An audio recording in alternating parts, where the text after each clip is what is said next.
छोटे से गांव में रहने वाला 12 साल का रोहन हमेशा आसमान में उड़ते हुए पक्षियों को देखता और सोचता था। काश मैं भी उड़ सकता। लेकिन उसकी माँ हमेशा कहती, बेटा, सपने देखना अच्छी बात है, पर मेहनत के बिना कुछ नहीं मिलता। रोहन के गांव में स्कूल तो था, पढ़ाई के लिए अच्छी किताबें और शिक्षक नहीं थे। फिर भी रोहन का पढ़ाई में मन लगता था। उसे जो भी पुरानी किताब मिलती, वह उसे पूरे मन से पढ़ता।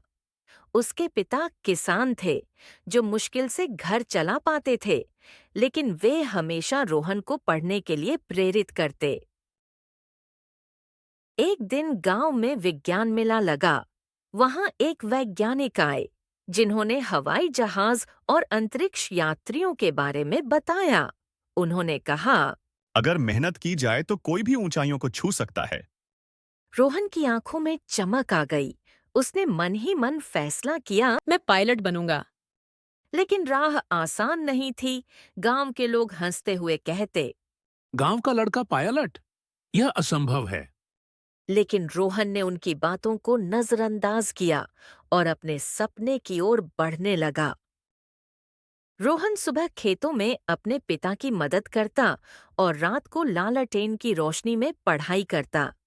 गांव के एक शिक्षक ने उसकी लगन देखकर उसे मुफ्त में पढ़ाने का फैसला किया। धीरे धीरे उसने छात्रवृत्ति परीक्षा की तैयारी शुरू की और परीक्षा पास कर ली। छात्रवृत्ति के सहारे वह शहर में पढ़ने गया। शहर की जिंदगी गांव से बहुत अलग थी। वहां पढ़ाई कठिन थी और कभी-कभी खाने के पैसे तक नहीं होते थे।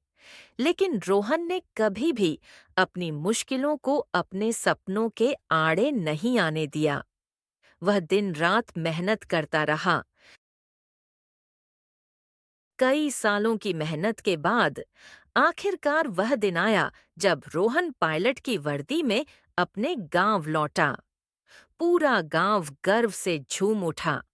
वही लोग जो कभी उसकी हंसी उड़ाते थे, अब तालियां बजा रहे थे। रोहन ने गांव के बच्चों से कहा। सपने देखना मत छोड़ो। अगर तुम मेहनत और विश्वास के साथ आगे बढ़ोगे, तो कोई भी तुम्हें रोक नहीं सकता। सीख। मुश्किलें हर किसी की जिंदगी में आती हैं, लेकिन जो उनसे हार नहीं मानते, वही ऊंचाइयों तक पहुंचते हैं।